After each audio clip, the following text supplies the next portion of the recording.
Hello दोस्तों, नमस्कार। Proactive platform में सभी का स्वागत करते हैं। आज हम कोशिका के अंतर्गत कोशिका के प्रकार का अध्ययन करेंगे। कोशिका कितने प्रकार की होती हैं और कोशिका में कौन कौन से कोशिकांग पाए जाते हैं, इस प्रकार की जानकारी आज हम करेंगे। जैसा कि टाइप ऑफ सेल,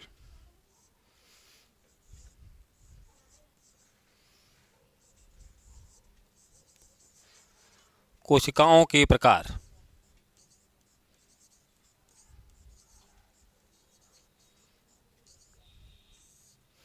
कोशिकाओं के प्रकार।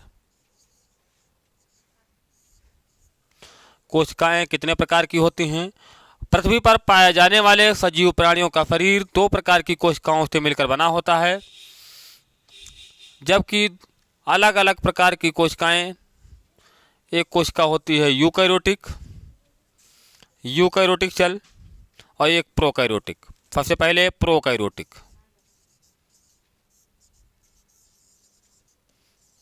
Prokaryotic cells, eukaryotic cells.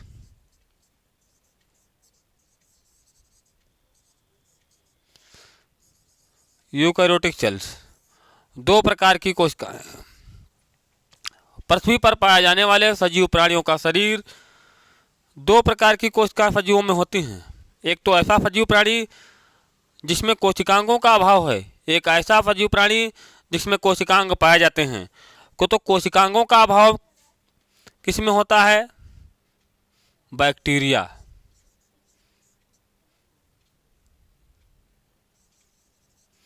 कोशिका तो होती है लेकिन कोशिकांगों का अभाव होता है, बैक्टीरिया। दूसरा ब्लू ग्रीन एल्गी।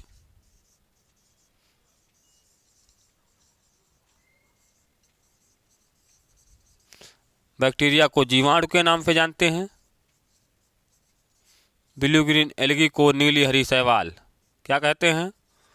नीली हरी शैवाल।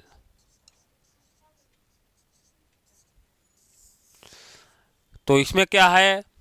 कोशिकांगों का अभाव है। क्या है? कोशिकांगों का अभाव। कोशिकांगों का अभाव पाया जाता है। तो कोशिकांग कौन कौन से होंगे? माइटोकॉन्ड्रिया,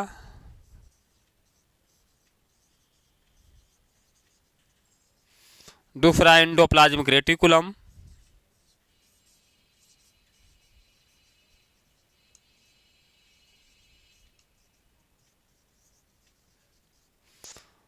तीसरा क्लोरोप्लास्ट, गाल्जी बॉडी,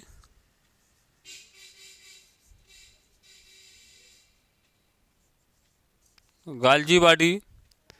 इसके बाद आता है, गाल्जी बॉडी के बाद एक न्यूक्लियस का नाम लिख लीजिए।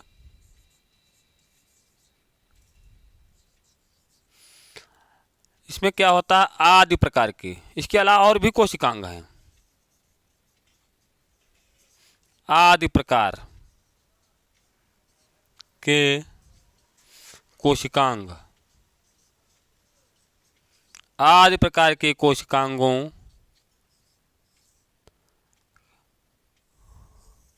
क्या है? अभाव है। आदि प्रकार के जो कोशिकांग हैं इनका क्या है? प्रोकैरियोटिक सेल में अभाव है। लेकिन जैसा कि अगर कोशिका में इन कोशिकांगों का अभाव है तो उसके अंतर्गत पाए जाने वाले साइटोप्लाज्म, प्रोटोप्लाज्म, न्यूक्लियोप्लाज्म आदि प्रकार के जो कोशिकांग हैं उनका एक सीधा संपर्क होता है, क्योंकि इसमें केंद्रक का भी अभाव होता है। ये चीज़ क्या है? यूकैरियोटिक में कोशिकांग पाए जाते हैं। कोशिकांग पाए जाते हैं। अब कोशिकांग कहाँ पाए जाते हैं, इस बात की जानकारी करनी है। जैसे कि एक सेल्स, मधुमक्खी के छत्ते के समान कोष्ठक की बनी एक सेल्स है।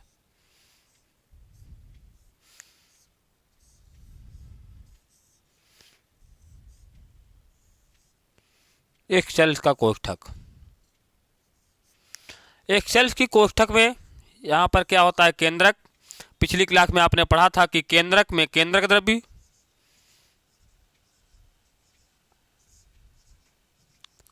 और कोशिका में कोशिका द्रव्य क्या है? कोशिका द्रव्य।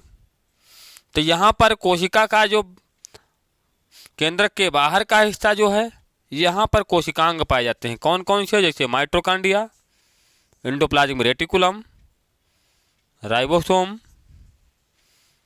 लाइसोसोम,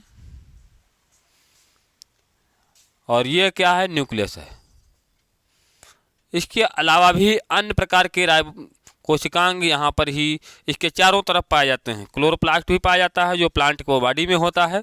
इस प्रकार के कोशिकांग जो हैं कोशिका द्रव्य में केंद्रक के बाहर पाए जाते हैं। किसमें? यूकैरियोटिक सेल में। यूकैरियोटिक सेल में पाए जाते हैं। अब इन सभी कोशिकांग कोशिका के अंदर क्या काम करते हैं, सबका कार्य अलग अलग होता है।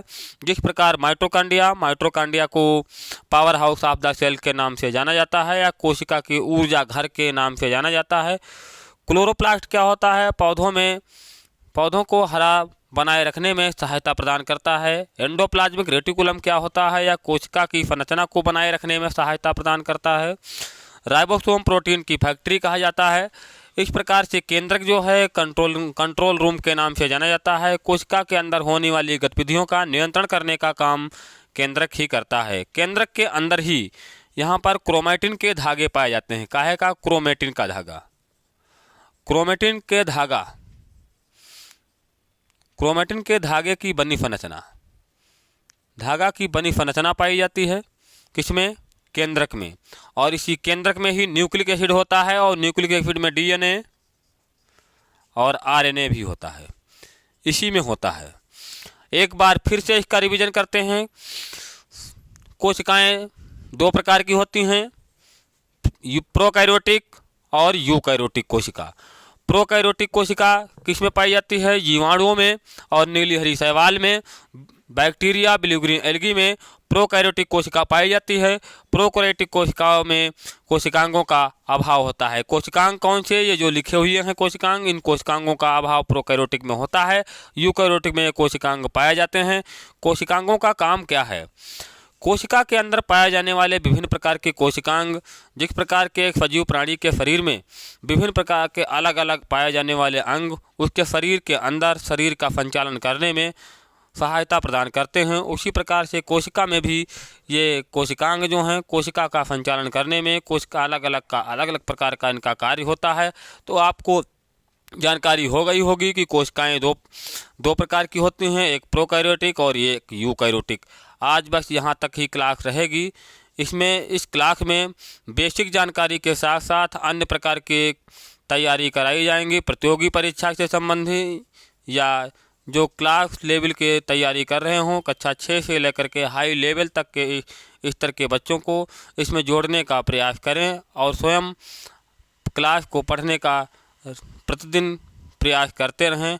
ऐसा माना जाता है कि एक क्लास के छोटी वीडियो के आधार पर आपको छोटे रूप में छोटी क्लास दी जाएगी, जिसके माध्यम से आपको जानकारी होना आसान हो जाएगा। धन्यवाद। आज यहाँ तक क्लास एंड होती है।